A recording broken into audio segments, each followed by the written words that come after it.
Hey everybody, it's Dale Jr. and I am back in the studio for another episode of the Dale Jr. Download. I took a little bit of time off, but I'm here again with my co-host TJ Majors, and we're going to cover everything that's been going on in the sport the past couple of weeks that I missed. We got a lot to cover. Let's get going. The following is a production of Dirty Mo Media. Hey everybody, it's Dale Jr. We're back again for another episode of the Dale Jr. Download, and we're in the Dirty Mo Media studio for a Tuesday show, and my co-host TJ Majors is here. Thank you, TJ, for coming in. Yeah, glad to be back, man. I feel like you've been gone forever, though. That was an awkward pause. Felt like 10 seconds, even though it was only probably one. I was in deep thought. Yep. Well, are you with me? Ready? Yeah. Okay. All right. Listen, man. Yeah, I have been gone. But I'm back. I had a birthday, so not just a little one. Hey, that's right, 50, big 50. Yeah, we'll talk about that a little bit. We're going to push all the personal stories to the back end of the show, and we've got a few to share. But right now we're going to say thank you to Tire Pros.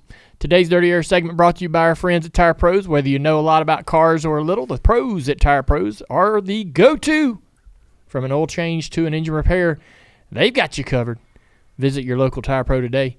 I want to thank Kenny Wallace for filling in last week. That was a fun surprise, I think, for most people. Yeah, it was. Yeah, you guys enjoy that? Yeah, it was a wild ride. Dalton and Andrew, Tim's, everybody have a good time. Not too good a time, I hope. No, it's like when somebody else drives your race car. You're like, yeah, go out there and run good, but not too good.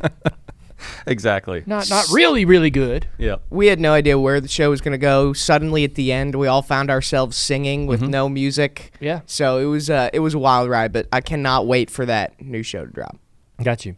I was wondering how that was going to go. Suddenly at the end, we found ourselves, and I didn't know what you were going to say. He didn't know what the end was when he started the sentence. He just found it along the way. Gotcha. Yeah. They're the Kennys. They're going to start a show. I was talking to Mike Davis about this yesterday. Kenny Wallace, Kenny Schrader, they're going to create a show around those two guys on Dirty Mo Media. Kenny Wallace has been killing it with his own stuff. Love that man and supporting him, doing everything. He's out there just, quick reactions to everything happening in the sport. And we love what he's doing. And wanted to see if maybe we could work together on something. So Kenny Wallace, Kenny Schrader coming together, going to do a show on Dirty Mo Media. We haven't got a title for this show yet. My favorite is Stacking Kenny's. I did see that one. That one's very my original. That's very original. It's hilarious. So Mike and I were talking about it, and he's like, "Yeah, we can't use that one. It's funny, but we can't use it." I'm like, "Why not?" He's like, sounds like a troll." I'm like, "No, man, it's like a tip of the cap. Like, hey, man, this, Stacking Pennies, Corey LaJoy show, it's like a tip of the cap to that show. Well, they're stacking pennies. We're stacking Kenny's. It's hilarious. Why is that a problem? I thought it was good. How could that be a problem for anybody? Yeah, imitation is the best form of flattery. Right? Yeah, exactly. Yes. Come on. And it is hilarious. It's catchy. Is so very funny. catchy. Yes. I just heard it for the first time, and I was like, that's actually perfect for those two. I can't find a flaw in this idea of a show name. Really? Not a single one. There's not one flaw. So, tell me. It sounds very. I mean, I know we've talked about it. Sounds very similar to another show, but people in racing are already familiar with I just that. mentioned that show. I know. You can go ahead and it's out. The you cat's think- out of the bag. You can say what you feel. I don't know. Do you think it'll be taken as flattery, or do you think it'll be looking like we're trying to steal it, like someone's? Oh my God, we know that Stealing people it? know we're not stealing it. No, I think people would know it's an obvious acknowledgement to that show, Stacking Pennies. I do think there's going to be a few that are like, like troll. I do think there are some, but I think it's great. I think it's better than any other name that I've heard. Now there is a we are doing on Dirty Mo Media's Twitter. Mm-hmm. If you're following Dirty Mo Media's Twitter, there will be a poll, or has been a poll, or is a poll up right now. I don't know, but there's an opportunity for our fans to engage to vote for this name of the show, right? Yep. And for once, it doesn't matter who won the race. I'm asking you, Andrew. You're supposed to know this. Dalton's looking at the you. social media guy. Well, you're supposed to know what Dalton's doing at all times. Exactly. You're right. You're the supervising producer. Yes. You're right. Am I right work about here. this? Yes. So you are. Tell me more. So we put out a post last week, and we asked people to help give us names, and we've gotten, I don't even know, probably thousands. No kidding. A lot of them are the same, right? A lot of them are pretty generic. Your Get Kens to the point. and Kennys. God dang. But it's just, I don't think we have to compile them. Well, what stood out? Was there anything good? Hey, man. Are we having a f***ing poll Yes. on Twitter At some for point. fans Just texted there to will be a engage? poll. Yes. Thank So- you. How many sunshots have you had already? When? I just want. We don't got 5 hours to do this show. So someone said Kenny. No, I'm just kidding. When can fans engage on this specific post? We are gonna compile them, take the best ones, and it will go out on Sunday. It looks like it says Tiff has texted us, so Going we're gonna out put the Sunday. best ones I'm out. glad. You know what? What Tiff's on would it. we do without Tiff? I have no idea. I mean, honestly, maybe she needs to sit between us. I could just ask her all the questions. I mean, Yeah. Yeah. Instead of us being like get rid of deer in the Andrew, headlights. probably. I- I mean, I leave for a People would week. love What that, are you guys doing? I brought you candy this morning. You did. I filled the office full of candy. You did. That We had a- explains the energy, TJ. We had a This is the- birthday. That's it. We had a birthday party for a 4-year-old, and we have a truckload of candy to give away. I brought it here. We are gonna be hyped Yeah. up in the Dirty Mill offices. Yeah. That's for sure. did you sample it on the way? No, I know how you like candy, so I mean, you I'm recharged. I've been Yeah. away Oh, yeah, for a week. I I'm gotcha. recharged. I'm fired up. recharge. We had a call yesterday, all of us, talking about, well, sorry, we should have included you, TJ. But we Bless talked you. about everything we were going to talk about today. And some interesting news out of the Hendrick camp. They were not going to appeal the suspension or the penalty with Alex Bowman. So Alex Bowman's car failed wait post race. They let him go. NASCAR put out a comment, actually a great video saying, "Hey, here's the process. They failed. We let them fuel it. We let them make sure it was full of water. Everything that they could possibly do. We allowed that car to go back over the scale a couple more times. Still failed. They give them a tolerance. NASCAR has a lot of rules where there's a bunch of tolerance, right? Even on pit lane, there's a speeding. They're not really, they're not strict to the specific speed on pit road. There's like a 5 mile an hour window, and so I mean they give you a lot of wiggle room, and so he was beyond that point on weight. Now there was a video of him racing and jumping the curb. And He jumped the curb. Yeah, some things falling off the car, maybe, Yeah. right? And so I assumed when I saw that video, oh man, yeah, they're gonna appeal. They might win because they've lost these parts. Maybe they can figure out what these parts are, weigh these parts, and say, here's the weight. It come off the car. We see. I saw the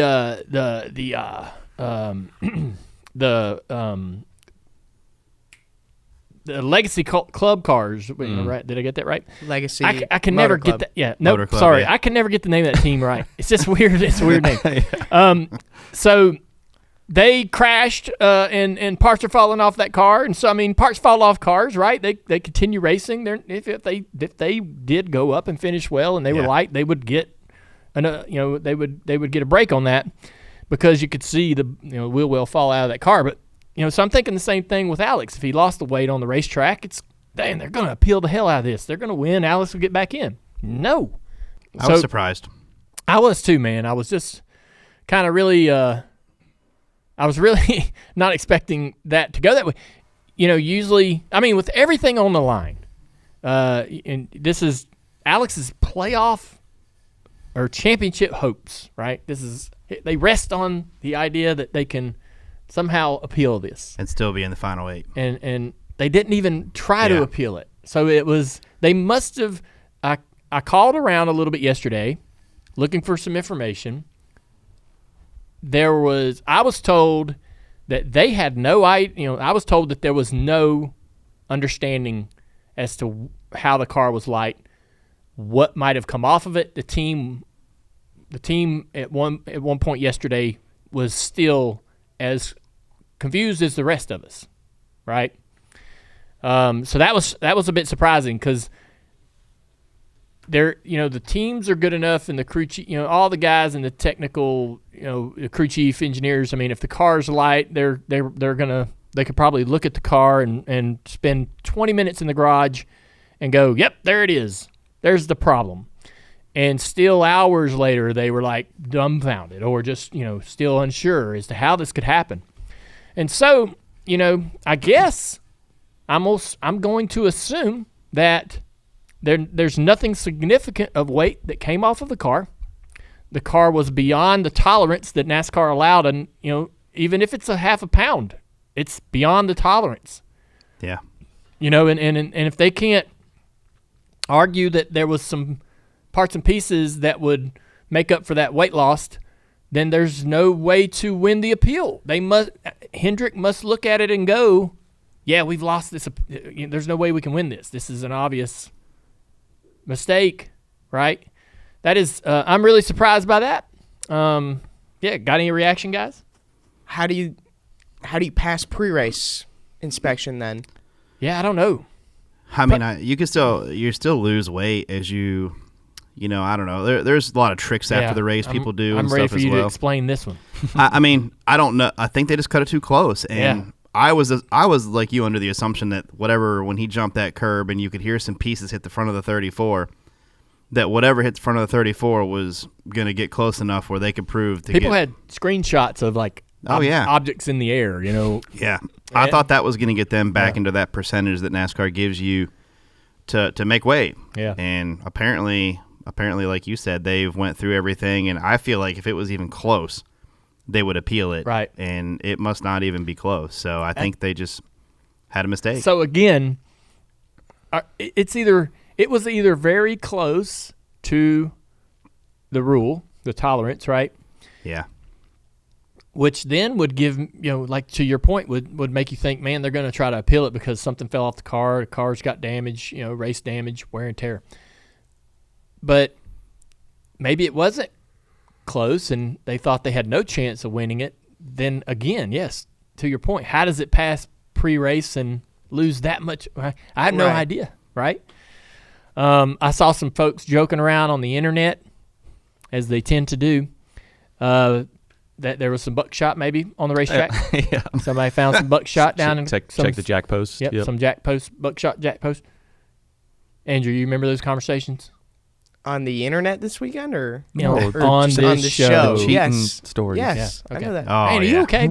I know you've been on some medication. Are you all right? I'm fine. Yeah, Just his usual Okay. stuff. He's just a little slow up there I've today. been looking at you. I've been listening. Now to you're the talking. show. Now you're freaking me out a little bit. Is it because I'm not doing this?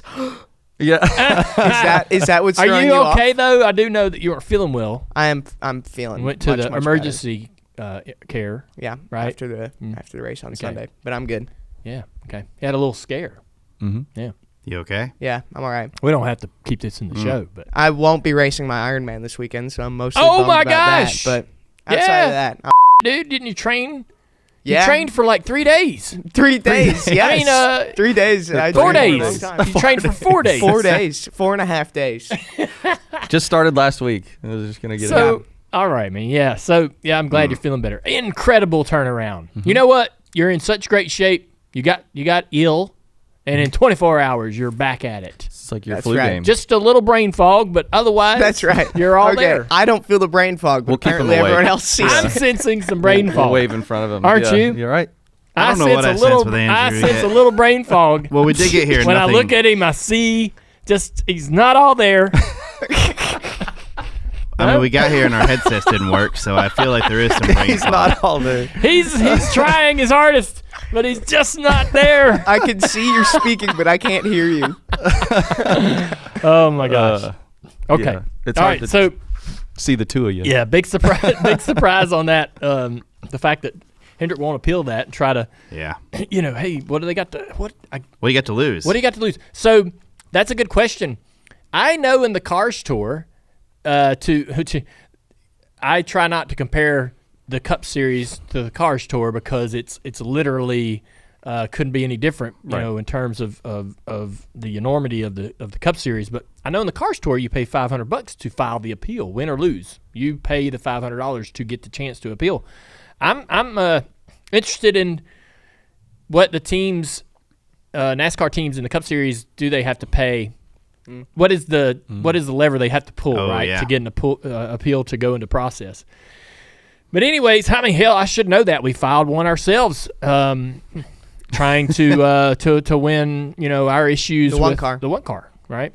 So But anyways, we'll talk about that. We're going in the Xfinity Series here in a bit. But also wanted to talk about the Roval this weekend. The reconfigured Turn 7 makes an interesting debut as people made a pretty big deal out of this. It ended up being an area where there was a lot of contact, totally expected, right? Not 100%. A problem, though. I thought it was great.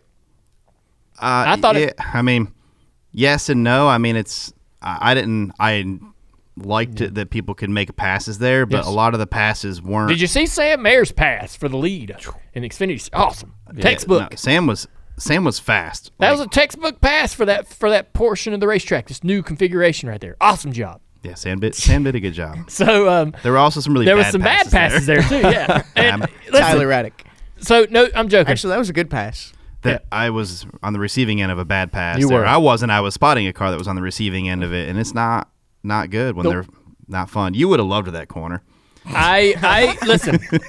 As a viewer, I loved it, and I agree. Yeah, and so there was that. If you look at the aerial of Charlotte Motor Speedway, they have all kinds of going on in that road course that they could do differently. They have, when they run the Legends cars through there, they use different portions of the road course, but there's a lot of variety there and options to do different things and challenge the team. So as Marcus Smith likes to do, they'll go a couple years and then they're going to change something. They'll go a couple years and they're going to change something. They got to do something to get people interested in buying tickets to see what might happen, right?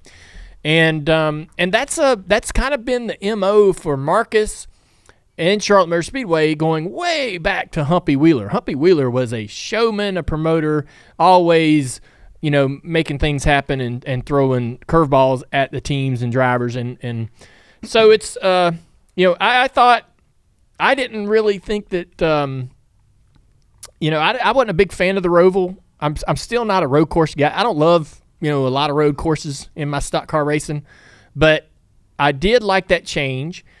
The reason why I liked it, and this is kind of my MO in terms of what I want to see when I watch a race. I want to see the drivers be in uncomfortable situations, and I want to see them be forced or tempted to do things that are out of character. And that corner put them in a ton of uncomfortable spots, and it also made some of them have to do things they typically don't like to do. You could see drivers like putting it 3 wide or dive bombing somebody and knowing they're going to knock the guy out of the way. And they're not bad people. They're not, but they had to drive like in that corner, right? Sometimes, right? And so it was just fun to see what might happen. And you could tell as they entered that turn and how they were positioning themselves, all right, this is going to be bad. Right, there's contact coming. So I thought it was good. There was a Gluck poll. Was it a good race? And I think people approved of the race. But there was a second poll that Gluck put up, said, hey, would you rather be watching the Oval or the Roval in this part of the season? Roval good race was 55% yes. Maybe not as good as I thought. I thought that would be a little higher. So that's kind of, when I look at a poll and it's pretty even like that, I say that's a bad result. Yeah, I agree. Yeah, I agree. It's not really majority. You want more than half the people liking what the hell happened. But I thought, aside, the 5 runs away, he dominates. That hurts the poll, right? Sure. Everybody's going to vote negative. A lot of people will vote negatively when there's not a great battle for the finish. Right. Or a late yellow that sets up a hell of a finish. So, but there was a lot of drama, a lot of. I liked the race because of Turn 7. The configuration to me was much better. Even 5, even Turn 5 leading up to 6, or even 5 and 6 there, like leading into Turn 7, which was the hairpin. Like they're on edge, like carrying a lot of speed, and you're all the way out to the edge of the grass, and which those guys, coming into 7, the way the track, I enjoyed that configuration more than the previous version. If they didn't have Turn 7, this would have been a damn boring-ass race. Yes. How it's set up was definitely really cool. Yeah. And the second poll you referenced, the results are 75% people voted for Oval, 25% people voted for Roval. Yeah. In terms of their preference. So, we had, if if the race was really, really bad, which it wasn't, and the good race poll was heavily favored toward the no, right? You might say, well, this is just because this was a bad race. It was just an anomaly. This is just people saying, these are the same people that voted no, right? Saying, I want the oval. But the Roval vote for good race was even, and even a little skewed toward the positive. And, people still want to see the oval. And the reason is because the racing is so great on the mile and a half. It really is. It is. We give this car a bit of a hard time at short tracks and the road courses. The road courses have been kind of stricken by the illness that this car has at the short tracks. And so people want to see the car run where it runs great. And I agree. And I think Charlotte, honestly, the 600, it's been insane good the last couple of years. And so, I can understand that poll. Marcus will look at that and say, hey, man, Marcus is going to try to give you what you're asking for. For sure. Right? If he's wanting to sell tickets. That's all that matters to Marcus is trying to get more people to come to his racetrack. And so if people are hollering for the oval, he's more than likely going to do that. Maybe he flips it and puts the Roval at the beginning of the year. I can't see him getting rid of the 600. Right. So, No. Yeah. That makes it a bit tough, but maybe you move the 600 to the playoffs. Ooh. Yeah. Ooh, I don't know. Dude, Pretty wild. The 600 is a legendary race because of the duration, right? We're so used to ovals and even in Indy, right? The Indy 500, the Daytona 500. That's the benchmark in distance, right? But the Charlotte, the World 600, is the only one of its kind. I know that it's traditionally built around that very, very popular race weekend. Yeah, that's what I was going to say. Right? And it'd be hard to pluck it out of that. But maybe you do. It's kind of like, the Daytona race that was in July moved away from July 4th. And everybody, myself included, were like, oh, man, I love it. And I love it on that weekend. But what we have heard now, hadn't heard this directly from government officials down in Daytona, but they don't mind it being on a different weekend. They are going to have people there on July 4th. They don't need a Daytona 400 or a NASCAR race in town because they're going to have a great weekend either way. Yeah, I agree. So if they can have a great weekend later in the year because the NASCAR race is there, then they double up, right? So is it maybe better for Charlotte to not be on that, that 600? If you run the Roval that weekend, right, on that weekend in the spring, and move your 600 later in the year where people are asking for an oval. I'm going to get roasted for this. I don't like it. I think you're going to I get don't roasted. like it. Hey. But okay, so when do you time-wise, when do you run it? Is it going to be into the night race on the Roval? Yeah. You know what I mean? Because you got Monaco in the morning. No. Oh, yeah. That alone, you don't get to do the double anymore. What is it, the double where you do the Indy 500, Yeah. then the Roval? That's not Larson cool. fans are going to All roast right. you. Yeah. Well, I don't know. All right. This is a I bad know it- take. Listen. I know what you're saying though, because putting I do like the. I think it'd be great to run the oval in the chase. I just playoffs, don't see right now. I guess my problem is I want the oval, but I know I'm not going to lose the Roval, Right. even if I want to. I know that the Roval's not going away. Yeah, I don't know. We were leaving the race because Andrew and I both went on Sunday, and I was saying that the Roval was fine. It's a good experience. You go and it's really, really cool. There's nothing against the Roval, but you're not going to get me to say I'd rather have that than the oval. Yeah. Even you could have the best race there possible, and I'm still going to go. When you I'd walk still up rather to the have counter to buy one ticket or the other, you're always going to buy I'm the going oval oval ticket. every time. No, and it's not even a shadow. I'm immediate. I'm not maybe. No, oval every time. Yeah, same here. So, but I do want to ask real quick, does it being a cutoff race make it better? If you drop the row It middle don't hurt. Right. But I mean, you're like, you're putting sugar on a donut. I mean, Exactly. makes it, man. I don't know. That's right? the title. No, don't do a that. t-shirt. Don't do that. Like powdered sugar or like regular? I don't Whatever you know. want. I'm just saying, like Yeah. you're putting a nice paint scheme. You're putting a good paint scheme on a rust bucket. Yep, exactly. No, you nailed it with the first one. Donut. But I mean, like, if you drop the Roval in April, does it do anything? Does it really matter? Because like the whole time, It the whole hurts thing, it. yeah, that's what I'm saying. Like, so But that's like it's like you got a piece of furniture in the room and you're just moving it around to different parts Right, and you're like, so- hey, it's a little better over here. right. So Still a chair. the race in general is just not a good race. Like it's nothing. It's not. Yeah. It was No. it was a neat thing Right. out of the gate, and it's kind of and then we had a couple of years where we had the rain, the Xfinity race that was in that pouring rain was awesome. Monsoon. I'm not so sure this race is better in the middle of earlier in the year because It isn't. It's not better in the early. No, I know what you're saying, but like right now it's so high pressure packed right now because some people need stage points. But and, damn, and imagine if it was on the oval with that. I know pressure. that and it's the 600 too, so not Well, just all right. Forget prestige of the event. Forget my idea about moving the 600. That's not happening, and it was a bad idea. We shot it full of holes, and so. But if he did, okay. So if Marcus did say fine, no Roval, he's put all that effort into that thing, building gives it the up. guillotine. Golly, he puts it on the chopping block, and we get the oval race with that kind of pressure. That'd be cool.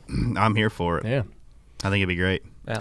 I do like the varying strategies of a road course you race. might not get that on the oval. That's a good point. You're not going to get that on especially like a road course in an elimination race spot is almost What if they just The give us perfect about place to 3 put a or road 4 course race. more Yeah. turn sevens?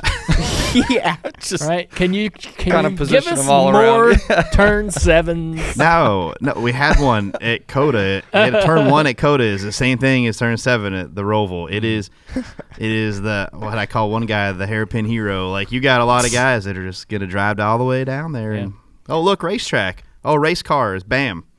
It's not gonna work. I don't disagree with you, Curlin. Like I don't mind a road course. know I what? don't mind the strategy, but I just know why what? the Charlotte Roval? You know what I don't like about one thing I don't like about the Roval? Like what's wrong with the Roval, right? So the one thing I don't like about the Roval is watching the cars go through the chicane on the front stretch. Looks so awkward and almost impossible. And so why, we do have, so they come out of the chicane on the back straightaway, and there is a passing opportunity coming into that chicane on the front stretch, right? But it's such a bad chicane. It's not, it's like, hey, it's an off-brand, no-name chicane, right? It's not your good chicane. It's not your good brand chicane. It's the brand store brand chicane, right? So It's no turn get 7. that freaking store brand chicane off the racetrack. And imagine What's them, a fancy chicane then? well, fancy chicane. The bus stop at the Glen? Yeah, the Yeah, bus stop I is mean, a Glen, purpose built, right? A real freaking road course. So basically, imagine all of the great moments. There's only one flaw with this, but if you take that chicane out, the passing opportunity then comes down into turn 1, which is I still like to call it heartburn turn. Right? Sure. Remember we had it. Yeah. Had The Tums were there. Yeah, Do y'all want to know a cool story about that? Yeah. So the Tums people buy the turn, and we're like, oh, great, heartburn turn. It's perfect, It right? is. And you know how in historical road courses, there's all these amazing names Yeah. for each The bus corner. stop, we just mentioned right. one, right? Yeah. And Big Ben. And You Rouge. yeah. Rouge, yeah. Well, I'm like, hello, y'all, that's the turn. That's the name of that turn for the rest of its life. We came back the next year, and Tums didn't buy the corner. Someone else bought it. And they were like, hey, don't call it that anymore. Don't call it Heartburn Turn. I'm like, why the not? It's Heartburn Turn. Still Heartburn Turn. Right. It's still creating some heartburn. It's perfect. It's the great name for the turn. But then the people were like, the people that were my bosses were like, don't call it that. It's not Tums anymore. It's not Tums this year. I'm like, well, that don't really have to be Tums to be Heartburn Turn. But there was a new sponsor down there, and they were like, oh, you can't call it that because there's a new sponsor down there that didn't really have a cool name for a turn. It's a shame. Isn't that I silly? hate when that stuff doesn't work out. You know, it's like you had the perfect opportunity. Get out of the way. Get the hell out of the way. Call it heartburn turn.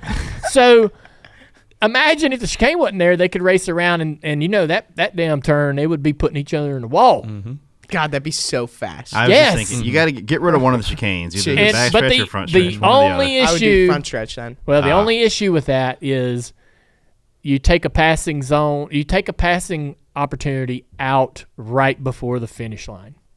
So if you got two cars racing to the end, you don't have what we had with Truex and Jimmy Johnson. Right. Yeah. Which was bad for their fans, but dramatic and awesome for Blaney fans. And that was the first Roval too. So what a great way to start that. You take away a potential dramatic moment for any finish to a stage or the end of the race.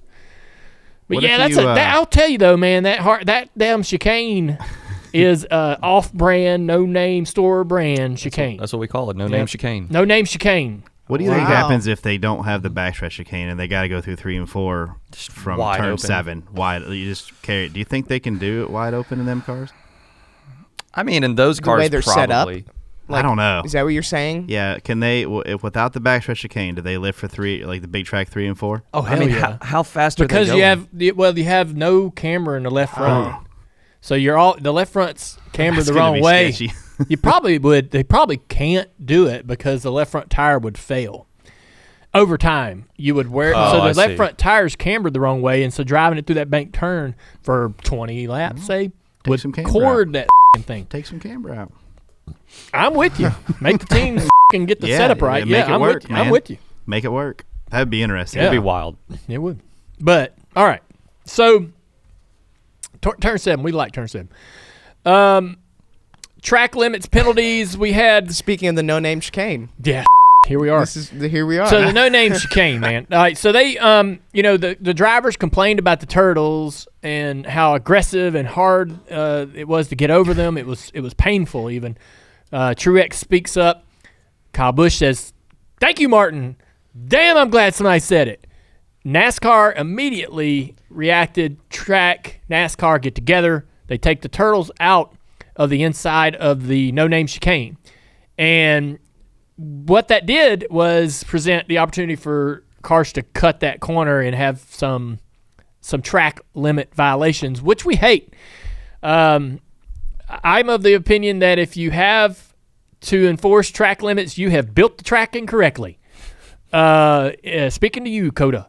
So catch them astray. Yeah, the F1 cars. I don't know. I don't really watch a lot of that racing at COTA, but do they have as much problems with track limits? They seem to get around there okay. Well, they have strict penalties if they use them. They don't mess around. Right. Mm-hmm. So whatever we need to do to get ourselves out of that sort of judgment call would be awesome. But our guys, we had a lot of cars get kind of busted for track limits.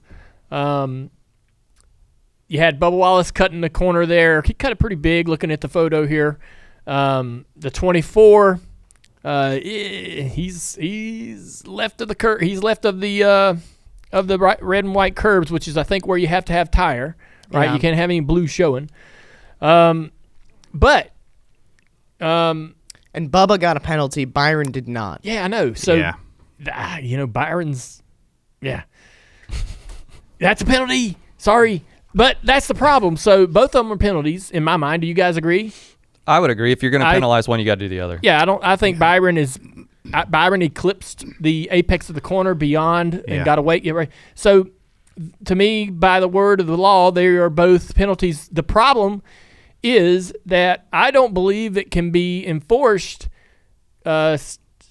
consistently through the field, lap after lap after lap after lap. You'd have to literally have some guy sitting there watching every single car, and that guy would even miss some cars. Of course. Yeah. And so, and we know because of something that happened later in the race that they don't have the bodies on the racetrack. They don't have the spotters to be able to be doing all of the things. The Xfinity race. Yes. And so, no, I'm sorry. No, I got you. And so, that's the problem with track limits. the reason why I don't like track limits is I don't think I think there should be a deterrent, a wall, grass, dirt, gravel, something that would keep you away from that part of the racetrack that you would not want to cut that corner. But I also don't love it because I know that it can't be perfectly governed. And there will be drivers that will purposely or accidentally break that particular rule, and then I'm going to see a few of those, and then when I get called out, I'm going to be really freaking mad, right? That's what aggravates me about track limits. And so, but in this case, there's no question they did the right thing in terms of the change to the racetrack. Hell, it looked like they needed to take some more turtles out because we saw the 48 launch in the air, a few other cars. That couldn't have been any fun, right? No. That had to have been pretty painful. But then you're going to be track limits everywhere, right? And so, I wonder if we have the Roval. Yeah. That's what the are one you the showing 48. Yeah, that's the one, the 48. That's the curve. That's the turtles. Oh, yeah, okay. That's the left-hander that the 48. Yeah, so they fixed the interior. They fixed the right side Right-hander. of the no-name chicane, but the left side, the exiting corner, Still had it. And so, but if you take it all out, then you're governing more parts of the racetrack and more apexes, and you're gonna have you're gonna have more of this where people are posting on social media going, this guy got penalized, this guy didn't, why? And you're gonna have drivers arguing the same thing. And so that that is what it is. Track limits suck. And the tracks that have them, I don't really, what are you going? I don't like it. Judgment calls are terrible. Like you shouldn't put something there to where if you hit it, it hurts your car or something where you won't hit it. I mean, do you just straight up put a mini wall there? No, a mini wall. Yeah. I don't know. What The only thing I can think How of tall is this wall? 2 inches? Only about 3 inches. No, like I don't know. Just Even a like the temporary tires wall. at Sonoma, they used to put tires in turn 11, tire barrier. and the drivers, these guys, They push them. He would just hit them when he goes by and move them in. Yeah, especially with COT. You could hit the out of them tires. That damn thing was a block. That's a tank. Yeah. Tank. It probably drove better after you hit it. You weren't going to make it drive worse. Oh man. I don't know what you put there that would be a better deterrent. No chicane. I don't think you can't put a wall there. You can't put a wall. So you can't do that. They need an escape route in case something bad is going on. But either way, I don't know. Hey, we have the round of 8 preview. We have Kyle Larson at plus 33. He had an incredible start to the playoffs, and to me, looks like the favorite at this point. Christopher Bell, I think, is poised and ready to make a legit run at winning his first championship in Phoenix, and I think he gets there. Tyler Reddick, though, our regular season champion, has been stumbling. The team, 23-11, not flashing right now. Am I right? I mean, do you guys feel like that there's been he's fallen off ever since definitely not playoffs finishing started. as consistently. Yeah, for sure. But could you even argue that we've had, at least this feels like, a very non-traditional lineup of racetracks to start the playoffs? It's been this weird. round is finally normal. Like Vegas, Miami, Martinsville are 3 not really True sketchy blue racetracks. stock car tracks. Yeah. Denny blasted the first 2 rounds of the playoffs in terms of the tracks they chose to put in those rounds. I agree with him. NASCAR is trying to, NASCAR and the tracks trying to make it drama filled, trying to make moments, trying to create moments. But Denny's like, I didn't grow up honing my skills to run these tracks to earn the greatest reward being the championship. This isn't what I spent my life sort of prepping myself for. And so it has been absolutely unconventional. Not entirely a great fan of it. You gotta, stock cars are oval cars in first and foremost, right? And so to be, I know Talladega, but anyone can look at the schedule and argue like that's a very untraditional or unorthodox couple of rounds. this will be the critical round, I think, for Tyler Reddick. Can they get, now that we're going to some genuine stock car ovals, can they find the speed that they're going to need to continue through the playoffs? William Byron, Ryan Blaney, +4, -4. They're right there at the cut line. Denny Hamlin, -8. Chase Elliott, -9. And then Joey Logano, -11. Joey's got to be the happiest guy in town today. And I hear they might add Jeff Gordon as the 9th driver. That's fine. Joey is sitting there going, man, are they going to file an appeal? And when he learns that, I think it's more like, oh, frick. Yeah. Well, when he learns that they're not filing the appeal, that boy is cussing. You've seen that in-car when they tow trucks. The tow trucks. Yeah, for sure. So he's a cusser. He just doesn't do it in public. So I am excited about these playoffs because, Denny Hamlin, Ryan Blaney outside the top 4, they're below the cut line. Chase Elliott, Joe Logano, who flashes in the oddest times. This is his sort of MO, to come in here and screw up somebody else's chance at a playoff or an advance. So this is a hell of a list right here, these top 8. Some of the best drivers in the series obviously going to go for it, and we got a great round. Vegas, Miami, Martinsville. Who's calling it Miami? What the I call it Homestead. Yeah, I don't it's never call it Miami. It's not even in Miami. It's an hour from Miami. It's in Homestead. Right. Is this round of 8 track? I mean, is this a NASCAR? This is we're using the NBC graphic. Okay, so the NBC graphic. NBC. They're going to put Miami in there maybe just because it's shorter? Maybe. Less letters to type? Yeah, it might sounds be flashier for graphic than design. They could have moved. They could have changed Martinsville to Marty. Mville. and Las Vegas. Las Vegas. They could have just dropped the loss. Right. Yeah. Right. There's only one Vegas. Yeah. And then they don't even need the word tracks. Round of 8 tracks. They could have just dropped tracks. Round of 8. Vegas, Miami, Marty. Marty.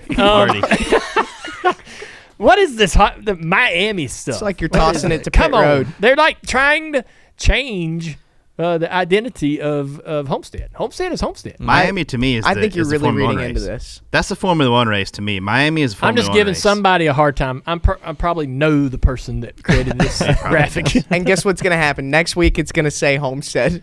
Yeah, probably. We're going to make some change here. Yeah. I want a quick point to what we were talking about earlier, which is the non-traditional tracks that have got us to this point in the playoffs. Not a fan. We still have, if Bowman didn't get eliminated or disqualified, it would have been the top 8 in points were our final 8 drivers. Yeah. But still, the top 7 in points represent 7 of the 8, and then you have Joey Logano, 2-time champion, as that final 8th spot. So it's like, even with all the wild cards and things we've thrown at these drivers, the best of the best still have risen to the top, which that's dangerous. I think is dangerous. Like putting Joey in here, this is the guy that you want to see get eliminated. Like as far as these other guys, that's the guy they don't want in there. Yeah. So I agree. But like you said, the start of I don't think you can have a plate race, which I consider Atlanta a plate race now pretty much, and a road course in the same round, especially back to back, because we go to Atlanta and the first 2 stages basically set the next round. Basically set the next race up for, I don't know, it's a 1-race playoff after that. Yeah. So look at how many non-playoff winners have won this playoffs already. Like, is that any indication of the type of tracks we're going to, that we're getting different winners? Or is that just because the field is that good? I think it's situational. There's some situational stuff that has come up, but you're going to see the cream's going to start rising now with these tracks coming up. Yeah, for sure. Hey, everybody. I want to talk to you a little bit about Safety Culture. You may know Safety Culture's logo from Shane Van Gisbergen's car, but Safety Culture is more than just a sponsor. It's also the workplace operations tool for the Trackhouse Racing team. And what does that actually mean? Well, the team uses Safety Culture's app to manage everything from pre-race inspections on the car to assembly checks, and they even do some of their training on the app. Every race team has an incredible amount of individuals that maybe don't even travel to the racetrack, work back at the shop, that are a big part of the success of that race team, preparing cars, getting them ready to go to the racetrack and run these races and try to win checkered flags and ultimately championships. No matter what you're trying to achieve, no one has time to waste. From construction sites to factory floors, safety culture is designed to drive improvements not just in safety, but broadly across quality and efficiency too. Are you ready to put your workplace in the pole position? Well, head to safetyculture.com/SVG. Two more things we want to talk about before we move to Xfinity. Damaged vehicle policy. Since I've been out of the studio, there's been a lot going on with that over the last several weeks. NASCAR, okay, if you've been living under a rock, I guess, the next-gen car, when they get flats, the cars get stuck, the drivers can't move. It's a problem. They have these systems that they can put under the car that kind of get the cars up in the air, but they don't have many of those systems, and some of the teams save them for places like Talladega or they don't have them in the cars every week. That's not the solution. And Chase Elliott says, we have a car design flaw. Number one, fix the issue, the root cause, and that's the car, right? Mm-hmm. That's a big, big task to and likely not realistic. Mm-hmm. We know how slow the sport moves to remedy those type of issues, and I just don't see a fix coming to where if you had flat tires, you're driving back. I don't see one. So NASCAR, I believe, has now came and said that they will be towing every vehicle back. So there's some clarification. I actually called someone from NASCAR yesterday to just get some clarification on it. And actually, they sent over a great article from Kelly Crandall, which kind of best maps out this clarification. So if NASCAR will tow back cars to pit road that have one or more flat tires and repairable damage after being involved in an accident, which is a lot of what we saw at Talladega. If a driver has been in an accident and has significant damage, such as a broken radiator or is leaking fluids, or very clearly they're done, they're done. Yeah. Now, here's where Ryan Blaney at Watkins Glen would still be the case, is if a driver has 4 inflated tires but cannot drive it back to pit road, then they will be declared out of the race. All right. Which, if this is the case, I think it's pretty. I think it's great. Yeah. Okay. I think it's just, and I think the folks at NASCAR even know that the communication on where this policy has landed with the whole Josh Berry incident and then Talladega, the communication maybe could have been improved. But if this is the case, I think it's a big win. Yeah. Well, I don't know about a win, but I do like the clarification. I don't love that this is something that we have to I hate that this is necessary. Yeah. I hate that this is necessary. But I do think that that's moving in the better direction, right? And we did need clarity.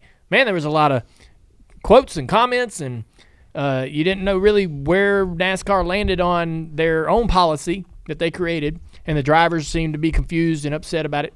But that kind of makes it more clear. They're going to just tow them back. If it looks like, the car can continue in the race, they're just going to drag it to the pits and say, here's your piece of shit, fix it if you want.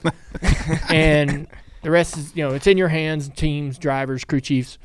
But the problem could be is they may determine a car to be irreparable where a team looks at it and goes, no, we can fix it. And then there'll be more. I can still see, if we go 12 months down the road, there still being some instances where teams argue against the policy and feel like that they got incorrectly diagnosed as a car that was not able to compete. You can see that coming, right, TJ? Oh, 100%. Who's the person looking at that car saying that it's not fixable? You know what I mean? Who's doing that? Who's making them calls? Like, is a safety worker starting to make officiating calls? No. They would not. NASCAR wouldn't put that. I get what you're saying. Not on a safety worker. They would. Right. Is NASCAR going to have someone down at the accident scene? Right. Like an official. Yes. Yeah. That's somebody knowledgeable. Yeah. It sucks that we have to have this is what we're worried about, trying to get cars back. And there's other things like the timing. Some guys got towed back before other guys. Like the 41 got out, Priest gets out of his car and they hook his car up first and tow him back. And then, I think the only way to do it in this situation, too, is when you have a big wreck that involves that many cars, you throw the red flag, you tow everybody back to where their spots are, and then you let everybody go at the same time to have a fair shot. And one more thing that we got to talk Cup-wise that I haven't talked about, is the lawsuit. Mm-hmm. So, there's not been much news or much update, and I wouldn't expect a lot of updates to be coming through. This is something that I'm hearing may drag out for quite some time, could take a year or two. And I know there are there's some levers that get pulled really quickly. They either have started that process in terms of how NASCAR's got to make their position known, and they're going to be they're going to have to give up some records very soon about their books. And we're already reading into some of the information that has been made available on 2311 and Front Row in terms of their finances. And so that stuff's going to become more and more public over the short period of time. And that's interesting. I think, I feel like that it is perfectly great and okay and fair for the teams to file the suit. If they feel like that they deserve more or don't, or if it may not be just about more money per charter, right? If they feel, I believe that 2311 wants to own those charters outright, right? And if they feel like that's fair and what they deserve, they should and rightly file suit to get it. I do not like how NASCAR has been characterized, or Jim France kind of been characterized in some of the comments that I've read. But so I hate to see, that's unfortunate, right? To see NASCAR be talked about in a negative way, because listen, I'll criticize them all day long. I have been very critical about them on our show here, and I will criticize them going forward when I feel like I don't agree with a call or a decision they're making in the sport. But it's kind of like that's my family, right? They have been everything that I've known. That garage, that industry, everyone in it. It's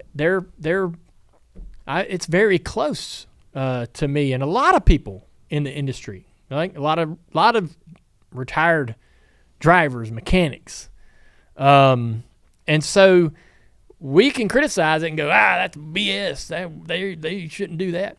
But when someone else comes in the room and says anything negative, you're like, whoa, you better watch it. Stay away from my buddy. Yeah, hey now, Yeah. And so that's kind of that's the feeling that I get a bit about this. But, it's of course, everyone said this. It will be interesting how it plays out. I think that everyone will. It's going to cost everybody just a little bit to get through it, but I think NASCAR absolutely survives it. And I feel like, to be quite honest with you, 2311 will come out of it satisfied as well. I don't know what that looks like, but I don't believe that there'll be any big winners. But I don't think anybody will have suffer any major losses in this either. I think it'll have to sort itself out, and the right decisions and just right results will be given. It is unfortunate though, but we'll just have to. It's going to be something that we're all going to be paying attention to and commenting on and talking about for a long time. Mm-hmm. We'd love this to get done and get wrapped up and be out of our lives tomorrow, but it's probably not the case. And so that's kind of where I'm at. I don't like the reputation or the image of NASCAR to be stained or unnecessarily dragged through the mud. But I do feel like that it's fair and right for any of the teams to argue for what they believe they deserve. And I think that can happen without this getting ugly, right, without this getting too personal.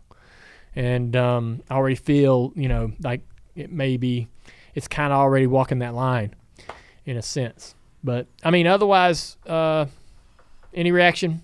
I think a lot of people want people to pick sides. It's like, oh, I'm on the team side or I'm on NASCAR side. And I think the real answer here, the real win is in the middle. Like you want the teams to be happy and you want NASCAR to be happy. You want something to work out between the two of them. I don't think that a win is 23-11 getting this landslide victory in a lawsuit. I don't think a win is NASCAR completely monopolizing, to use quotes that have been used in the media, the teams. So I think that if you really care about this, you should be hoping for some sort of mitigation that brings people together. We were on pit road right after the race and standing right off outside of Tyler Reddick's car. And Michael Jordan comes up and is so happy for Tyler and with Denny. And so, like, you want to see him be happy. You want to see those moments as much as you possibly can in this sport. And so, for anyone to think like, oh, I hope NASCAR takes this and is super, aggressive about taking the charters or whatever it is, like, I just don't think that's a win. And I don't think that going after Jim France is a win either. Yeah. I think the answer is somewhere in the middle. Yeah, Jim's an amazing guy. I've known him most of my life, and his Bill Sr., started NASCAR, created it. It's his dream, his vision. Everything that is in this room, all of our lives, as we know it, are affected by what that man created and the vision that he had. And his son, Bill Jr., came in and did an incredible job maintaining the integrity of the sport and moving the sport forward. Imagine, leadership is so critical, right? And I don't know, Bill France Sr. must have been an insanely good leader. And he had a son that he raised that was equally as talented and, had the knowledge, the ability, the charisma, and all those things to continue that on. Usually, look, I'm a junior. Usually the junior's not as good as the senior. I'm being honest here, You get, the son, I'm getting in the weeds, but the son rarely has all the same marks and abilities and even if he does, it's hard for him to gain that respect from all the people in the room because he's the son. He's not earned that opportunity. But Bill Jr. come in there and took over and continued to push the sport forward and had some incredible gains that overshadowed a lot of things his own dad did. And of course, we faltered and the fan when Brian got in trouble, but we were so lucky that Jim was there. Jim's over here running the IMSA stuff, happy as He's doing his own thing. He loves sports car racing. He's got that under control. He's helping that grow. NASCAR's taken over ownership of that and control of that, and Jim's loving that and there's nothing he doesn't need to be running the NASCAR, the machine that the NASCAR side of it is, but due to the circumstances, he was kind of asked to come in and take that over. And man, it was a good thing that he was there. It was a good thing that they had him in the roster to put into the starting lineup. I don't know who they would have put in there otherwise that would have been able to help us continue to move forward. And Jim is a kind man. He's easy to talk to, approachable. He does have a lot of the same characteristics in terms of how he thinks this business should run that his dad and his brother had. But he's a bit softer. Bill Jr. and I don't know Bill Sr. I never was around him, but Bill Jr., man, he was rigid, very by the book, and hey, this is what's happening today. You can play along or you can head on out the gate. Jim wants to maintain what he believes the vision and integrity of the sport is and always has been. And I can understand why he's fighting for that, right? And try not to let things move in a direction too quickly. But a lot has happened. I mean, when the charters came in, that was not a long time ago in terms of the grand scope of things, time-wise, of the sport. And a ton has happened in the few years that the charters have came into existence. And a charter didn't exist, and then one day you were given a charter, not a non-tangible thing that is now something you can sell for millions of dollars. And so, I mean, there's been really good progress there. And so, I think Jim's a good guy, and I think he's got good intentions. And so I hope that, again, I want the teams to get what they deserve. I want them to be successful financially, but I just hope that they don't cannibalize the teams, this us versus them, this one, pick one side, whose side. I don't love that divide that it seems to have created for the time being. And we gotta, when this is all settled, hopefully everybody can dust themselves off and we can move forward as an industry in a good direction that's successful for everybody. And Absolutely. I think it can happen. Hey, NFL fans, you can start the season with a big return on FanDuel. It's America's #1 sports book. Say you get a hunch in the middle of the game, you can check out the latest stats, you can view live play-by-play, and so much more in the same page where you place your bets. You get started with $200 in bonus bets guaranteed when you place your first $5 bet. That's FanDuel.com/Dale. Never waste a hunch and make every moment more with FanDuel, an official sportsbook partner of the NFL. 21 plus and present in North Carolina. First online real money wager only. $5 first deposit required. Bonus issued as non-withdrawable bonus bets which expire 7 days after receipt. Restrictions apply. See terms at sportsbook.fanduel.com. Gambling problem? Call 877-718-5543 or visit morethanagame.nc.gov. All right, we're going to move to the Xfinity Series. This is as we do say, we do criticize NASCAR at times here, and this is a time to do that.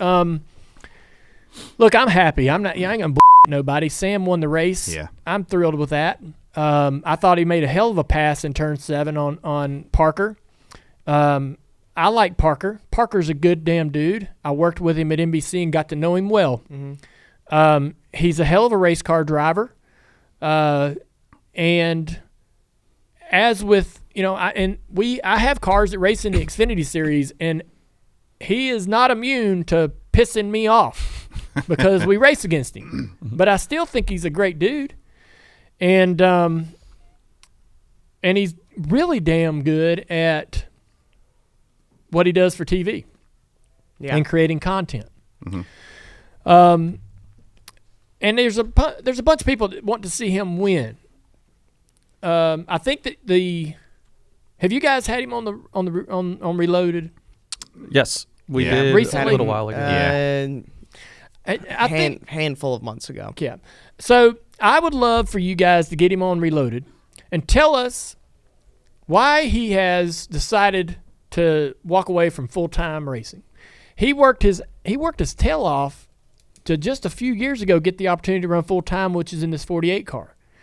Great opportunity, good race car, and the success he had in the truck presented that opportunity, right? And he's run good in the 48. And they're going to move in a different direction with a different driver. What are the opportunities out there for Parker? What are some of the full-time opportunities that might have been presented to him? What are some of the part-time opportunities that might be presented to him? What does his future behind the wheel of a race car look like? I'm so curious about that because I know he worked hard to get in this position, and now he is seemingly downsizing, right? He's like that guy that, turns 40 and says, yeah, I'm going to sell this house. I don't need all this house. But it certainly can't be that simple. So he's made this decision and said, everybody, I'm going to move away from full-time racing. And if you weren't already pulling for the guy to get that one win, now everybody's like seeing the clock running, the sands in the hourglass running out, and they're going, come on. And here he is He's winning this race. He is winning it. He was driving his and he's winning the race. Off. And in a spot to advance him to the next round, too. Yeah. Oh. Yeah. So he's winning this race. And there's this car gets stuck in the tires badly, like as bad as I've seen a car get stuck in the tire. Yeah, you couldn't even see it. Yeah. Well, let's not go that far, TJ. You're going to ruin the argument. Don't say that, man. Are you arguing for NASCAR here? You could not see it? No, I mean, there was definitely a corner there when the barriers are 5 feet higher, but yes. I'm giving you a hard time. So, dude, this just sucks. It did. Listen, it does. I'm being ripped into because I'm thrilled that Sam won the race. Yeah. Of course. Yeah. Thrilled. I mean, this was a perfect outcome for me. Oh my God! Yeah, I get both cars through, and at one point it looked like I might get no cars through, but the 8's in. But so at the end of the day, I'm like, hell yeah, I got 3 cars. But look, what's even more important to me than any of that is integrity of the sport, and it is hard to see that happen to Parker or any driver. You're a foot from the white flag, which would, if the caution comes out after you cross it, would determine the race is over. You're the winner. And the caution light comes on. And you have spent the entire day busting your ass to put yourself in this position, and this silly chain of events is going to take it away, It's like somebody walked up onto your doorstep, you answered the door, and they're handing you over a damn check for millions of dollars, and right as you reach, they snatch it back and walk out. It just sucks for Parker because he has absolutely worked hard enough and run well enough to deserve to know what it feels like to stand in that victory lane and celebrate. And I fear that he won't get that chance, at least not this year. Not sure what he's got going forward or what he may do going forward and if he can get himself in winning equipment. But he certainly is if we were in dire straits and needed someone to drive a race car and he's sitting on the sidelines, I'm calling that guy. Parker, I got a car, no driver, and I need somebody behind the steering wheel this weekend. He would do the job. And I don't know, man. I just we have seen, I think, we've seen over the last, over the course of this year, some very tough things happen in race control. Oh, yeah. That are frustrating. Right. And I think that I'm hoping that this offseason NASCAR tries to get everybody in the room and say, "Hey, man, let's go through a process to find out how we can eliminate some of these issues." And everybody, let's have a conversation. Let's all get together and try to avoid that thing happening again. And every other instance where there was a very frustrating call. And now look, I don't want to be them. I don't envy NASCAR. I don't want to do race control. I don't want to be up there doing that. It's not a job that people are lining up to get. No. But man, I honestly feel like I don't know enough about this. I'm not educated enough about this. I don't know. So you have so the Truck Series, Xfinity Series, and Cup Series, 3 series. I could not tell you who the race director is by name for any of them. I know Elton Sawyer, a few other people up in the room, Chad Little. Yeah, these are all great people. There's not anybody in that building or in that in that room that I don't think deserves to be there or doesn't belong there. but I just don't know who does what and when. And when they don't do it, right? You've got 3 series, and it sounds like there's a revolving door of race directors or the people that are making those particular calls, right, to put the caution out. Yeah, we got three or four race directors. God, man, we gotta whittle it down. We gotta whittle it down and get some consistency. And I apologize because I truly wish I knew more about all the individuals that are involved in each 3 series, but I always felt like that for broadcasting, you need one booth that does trucks. They live trucks. They know everything about those drivers, right? And you got one booth for Xfinity that live Xfinity, and they know everything about those drivers. I'm going to watch an Xfinity race, and that guy knows every freaking thing about them. The play-by-play, he knows these people. He lives it. He doesn't do trucks. He doesn't do Cup. And so in the Cup booth, you would have, obviously, just guys that do only the Cup races. I feel the same way about the officiating and the race control itself. They got to get a bit of a handle on it to where there's just more consistency and a higher standard and a higher expectation from us, from fans, of the consistency that we're looking for. But it's been a rough patch, and I'm hoping this offseason maybe they can smooth it out. Yeah. Am I on an island here? No. Yeah. No, Okay. you were 100%. And I think the heartbreaker here is that should have been a caution. Like it was a NASCAR, caution. The call was ultimately correct. It was just how long it took to make the call. If Parker could have not gotten to that finish line as quick. Right. No, but if they called it as soon as we saw it on TV, then all right, you know what? It was a legitimate caution. So yeah. But I mean, even TV was playing over the radio, telling Parker, get to the white, just take the white, take the white. So at least would it have been team worse knew. If they threw it right after he crosses the line? I think that's the problem. You wait like so long worse. and you paint yourself in a bad spot no matter what. Well, it's a lose-lose situation, right? Because if you wait until right before, then all the Parker Kligerman I get fans the are timing's upset. bad on it, right. but the right call was made. The caution came out way before he was to the line, so it should have been a caution before that point anyway. So I think this. I talked about the consistency in the booth. In this particular instance, it feels like that there needs to be more bodies on the ground, more eyes on the track, more. They have. We traditionally are an oval series, right? And it's easier to have a certain amount of eyes watching everything about what's going on at, let's say, Vegas or Homestead or Martinsville. Yeah. When you go to the Roval, there's a lot of hidden spots. There's a lot of blind corners, and you would need to add, inventory or more bodies on the ground, watching, literally watching for those type of incidents. And there was one particular piece of debris in turn 2. It looked like a little ring. I think this was on the Xfinity race or the Cup race. I think it was the Xfinity race. It was the Xfinity race, yeah. There's a little ring. It's like 3 inches or 2.5 inches in diameter. It's about 1 inch tall. It kind of blends right into they see that? They see that right there? So there's somebody that's able to look at that. There's nobody at the booth looking at that debris, I don't think.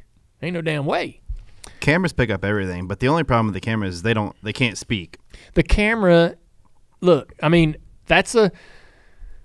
we have to be careful about how we have to be careful to be even implementing any of the cameras or the video. Look, you can use the video and the production feed and all. So let me just say this. So if NASCAR wants, and they probably do, they have a feed in the booth of every single camera that the race broadcast is using, and they can see all of those. I would assume, and so I can sit in the booth as a broadcaster, and I have a screen in front of me with a bank of buttons, and I can mash a button and change that screen to any camera on the facility.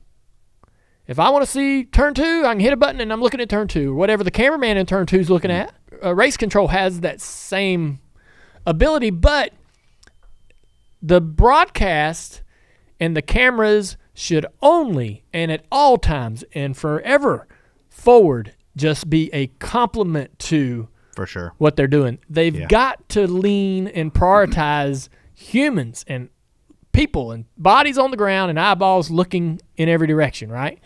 And so we have, we've went down. If you look, on pit road 20 years ago, they had an official in every other box. They had multiple officials up and down pit road. Yeah. Now they've taken a lot of officials off pit road because they have that automated system, and they've got people in this truck that watch it like a replay booth, going, okay, the system says this car made a mistake, so let's watch that video. Yep, there it is. And so that is nice. I'm good with that. But we can't replicate that on the racetrack. We have to have the bodies out there looking and being able to see these things and immediately calling it to the tower. And so at oval racetracks, you can get away with just a handful of individuals, maybe one in each corner. But at this Roval, apparently, they need somebody in that area. It's as simple as that. And so at the ovals, they do have I go by them a lot because they speak on the NASCAR channel as well. You see these spotters. Well, I hear them. Yeah. Because they call out the wrecks. They only say all they say is 2, and when I hear somebody say 2, you look and turn to. I automatically look right away, and I see it at the same time as they probably see it. But there's eyes in every corner, and they're quick, man. Those people are quick, and it helps us spot wrecks as well when we're not looking in that direction. So I do think where NASCAR is stationed, where the tower is, and where this wreck happened, is a blind spot for the booth. For any us. I mean, I couldn't see it either. Yeah. So, and it's that little section 3 to 4 right there. It'd be hard to hide a race car, especially under a bunch of tires. So, I mean, it's definitely I can see why it would take a little bit of time, but I mean, to me, when somebody needs to be watching that camera, I don't think those cameras that they have are all manned at all. They're just stationary cameras, but.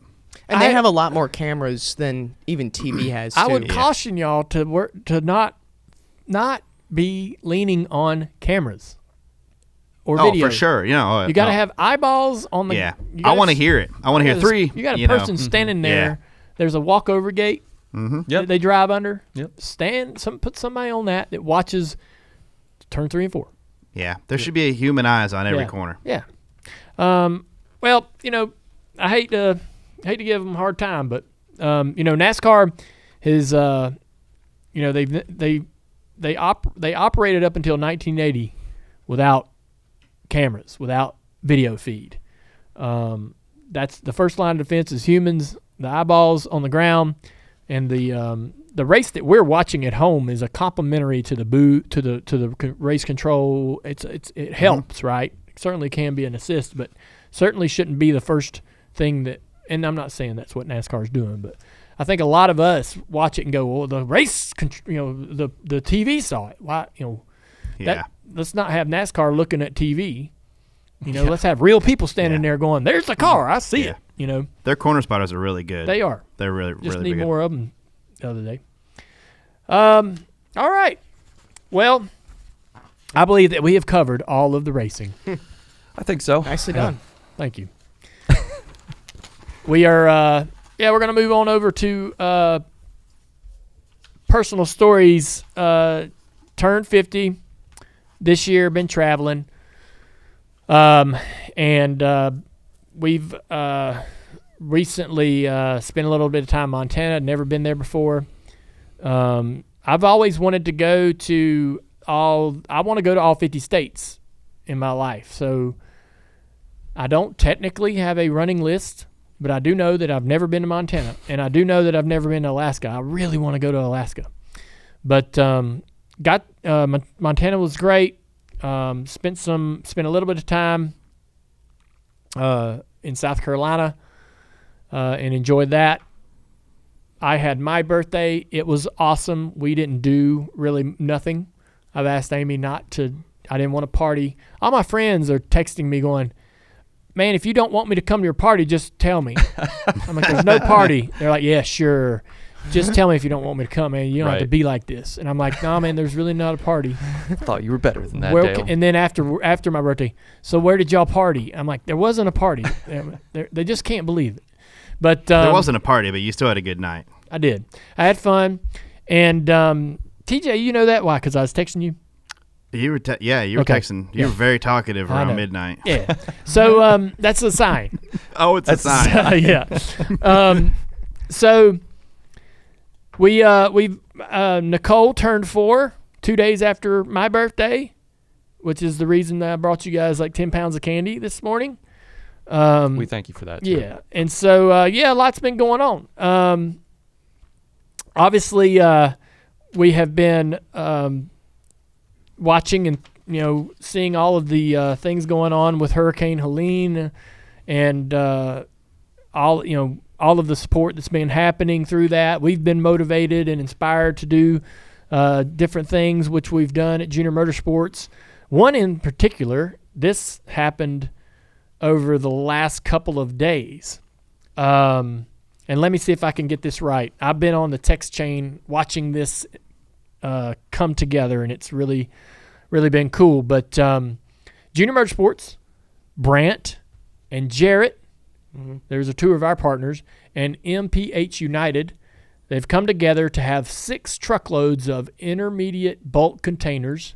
Those are big, giant plastic totes that are in those cages. Oh, I know what you're talking about. Huge white containers delivered to Western North Carolina to help with basic sanitation. There's a lot of people that don't have water, and they're going to whatever water source they have.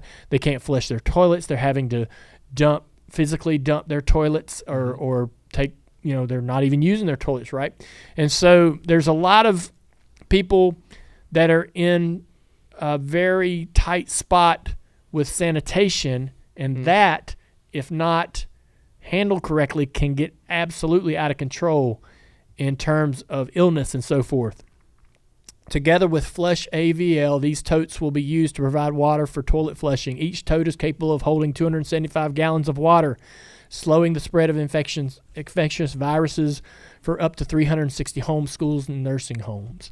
So this came together through a text message of some friends that we have at NBC that I worked with over the years, reaching out going, we need totes. Do y'all have any idea where we can find this specific kind of tote? And Kelly reached out to Brant because they use those kind of totes. We found a big giant batch of them, brand new, that Brant was looking for an opportunity to help. So they jumped right to it. Jarrett has been helping us in terms of transportation and so forth. So just cool to see that kind of thing come together. Here's how people can help support. Visit flushavl.com. That's flush, FLUSHAVL.com for more information or to volunteer as the need continues to grow. Maybe you know where you can access some of these totes and have them sent for people to be able to have some usable water.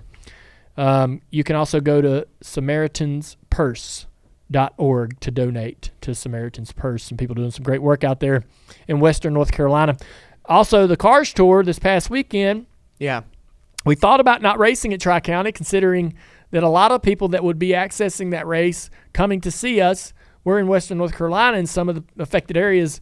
And but the track was adamant that they wanted to have the race. Some of the track owners are in some of these areas that have been affected. And so Tri-County and the Cars Tour had their event this past weekend. There was a donation collected. It was organized by the Cars Tour at Junior Motorsports, where fans dropped off items such as non-perishable foods, bottled water, and other supplies. They filled up an entire 18-wheeler. Yeah, and the entire downstairs break room was filled I saw that. with this stuff. It was unbelievable. Yep. Yeah. Shane and Chad Higgins, the promoters at Tri-County Speedway, have taken the lead on humanitarian efforts to help those in their community with members of the Cars Tour. They delivered food and water on side-by-sides to those who were trapped. Biffle Greg Biffle, we all know and see what he's been able to do. He came out and gave the command to start your engines, and was able to spend the evening with a lot of people from Western North Carolina that came to the race. He's been a hero, man. Yes. No kidding. We dropped grandstand tickets from $20 to $5 and filled the grandstands. Yeah. And a lot of people there were people that have lost a lot in this. They upgraded random fans to a suite so they could eat a home-cooked meal prepared by the Cars Tour.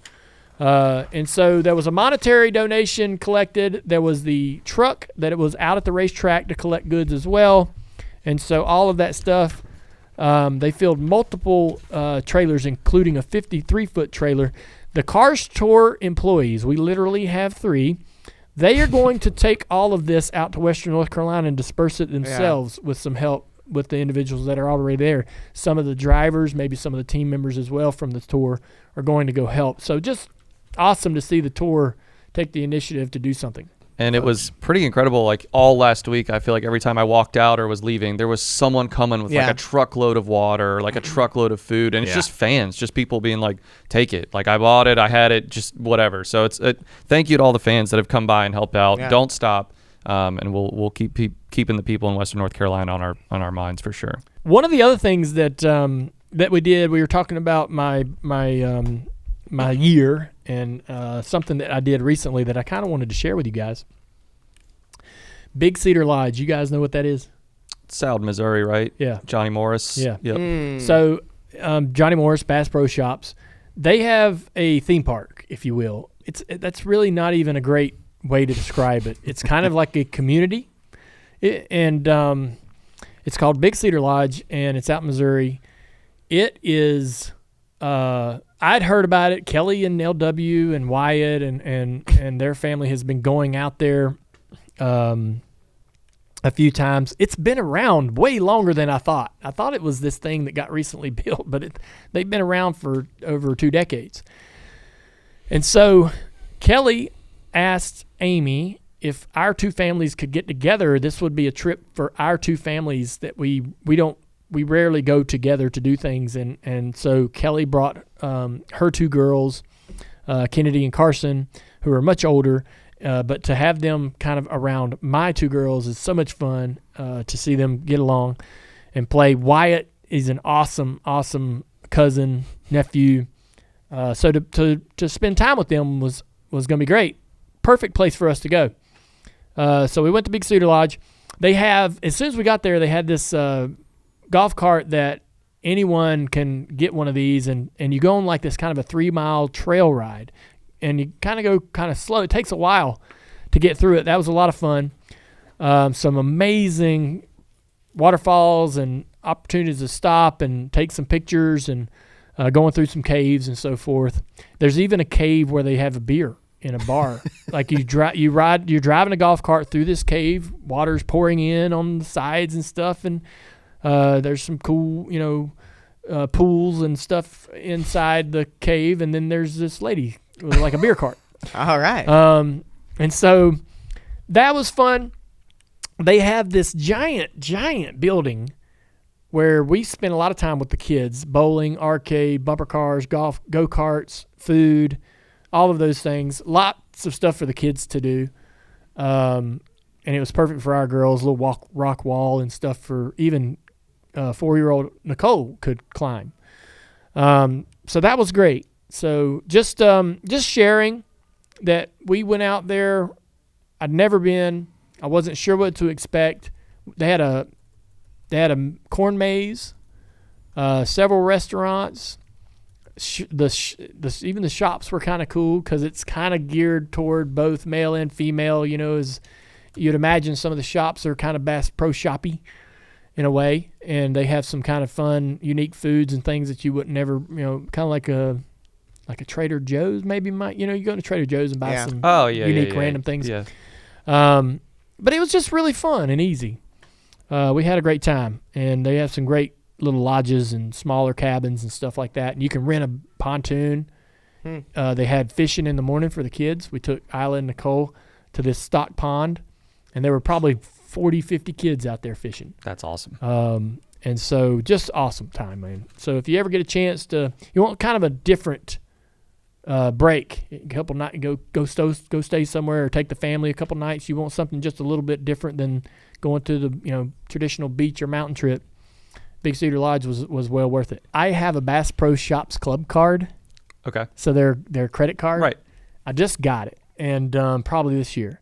And dude, everything that we did there, I kept using that card, and it kept sending me the emails saying you've earned cash back, and so you can take that and spend it in a Bass Pro Shop. Oh. Which I am getting ready to go hunting in the 1st of November, and so I am going to go buy some new hunting pants. All right. Bass Pro Shop. That's pretty cool. And it's like they're going to be free. So because I have this club card and I can spend money and everything I'm needing. You're just spending money and making money. Well, I had to buy some new glasses. I got a new prescription for my glasses. Contacts are coming. I'm gonna try those. Oh. I got to talk about that in a second. That's gonna be jarring. Hold on. Yes. So I went. Oh gosh, man, glasses are so expensive, but it's a necessity, right? So I'm like, here, use this card. I'm gonna give me some free, hunting pants. Yep. So I got to get contacts, or I'm not. I don't got to get. I can wear the glasses. Amy doesn't like the glasses because she can't see my eyebrows. She likes my eyebrows, I guess. So she says says my eyebrows say a lot about my disposition or my mood. How you're feeling. Yeah, whether I'm happy or mad, right? and so I said, I'll try contacts. And I thought you just went and ordered them and they handed them to you and you take them home and you're just like try to get them in there. But they have there's a class.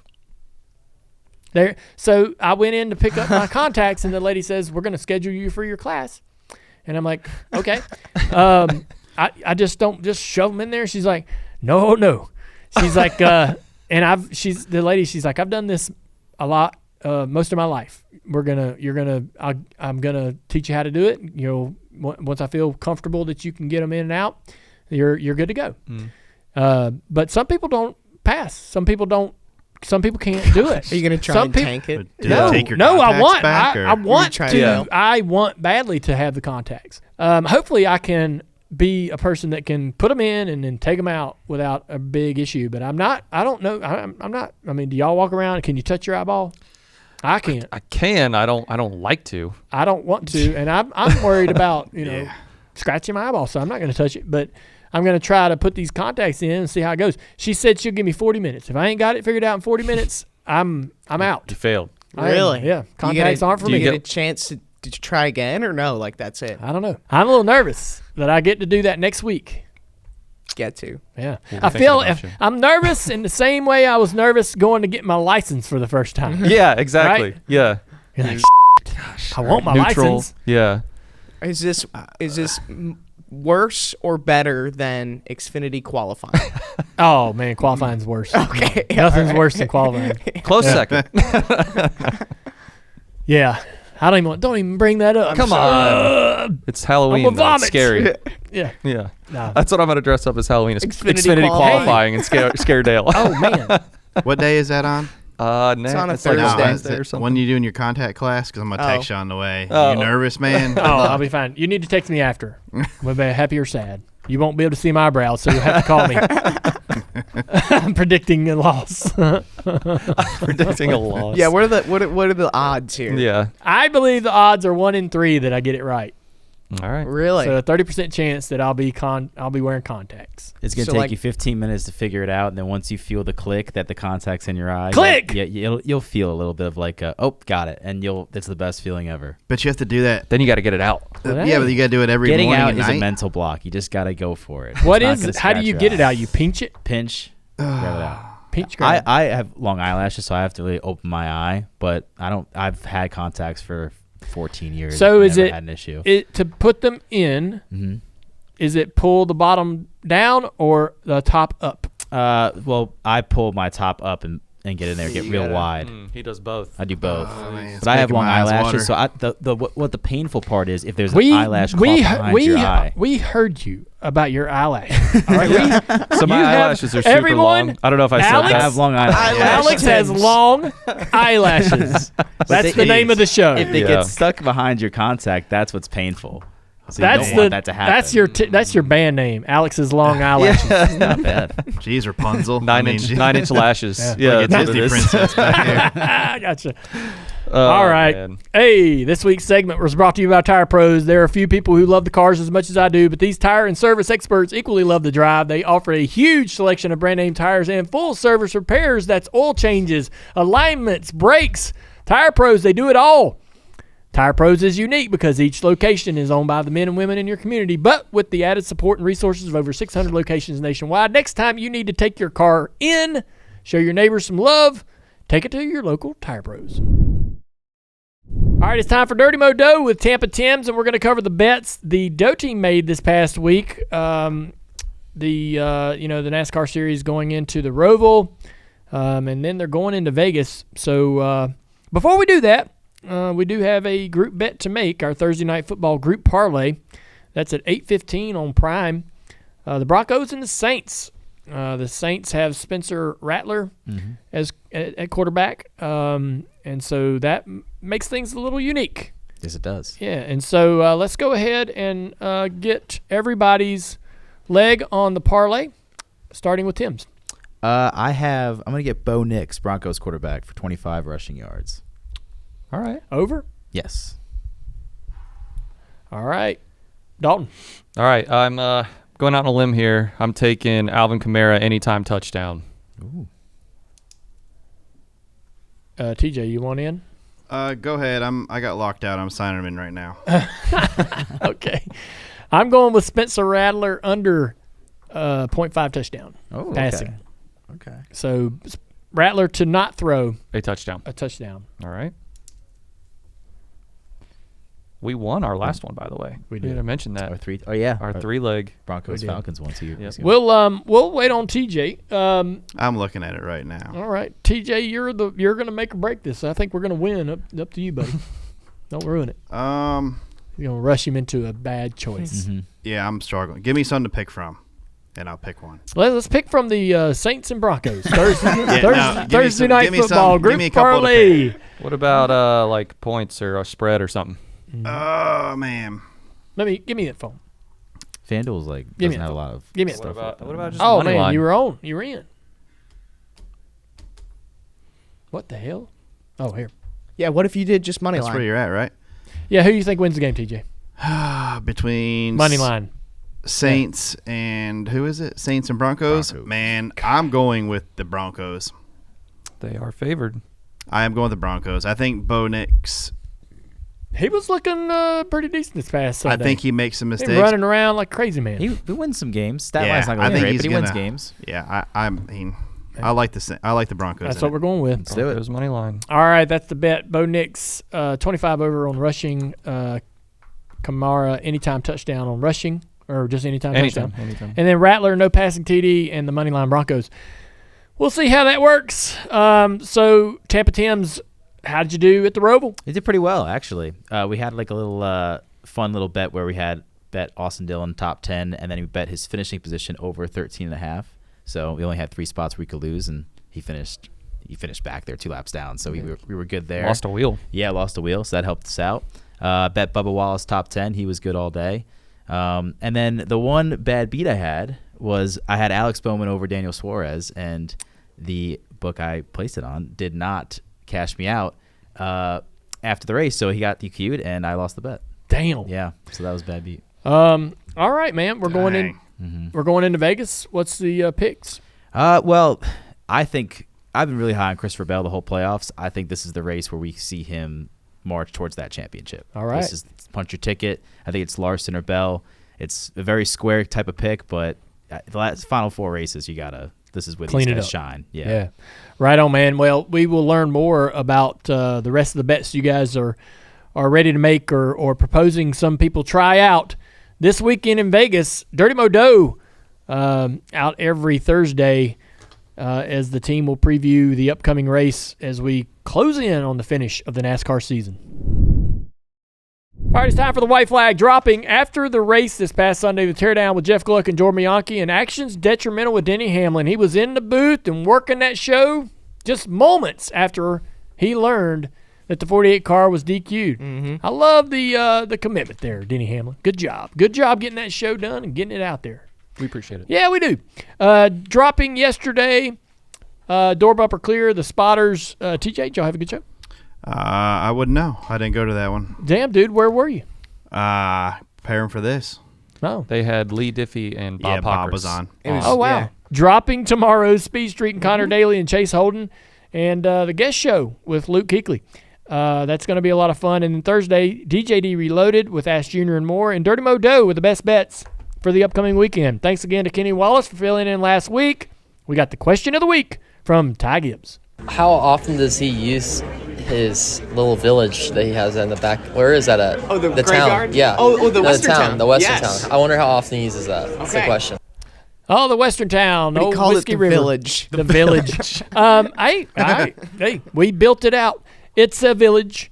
We use it a lot. Man, back in the day when I built that around 2006, we used it basically just for parties, which we did. You know, we'd have parties Tuesdays or Wednesdays, most weeks.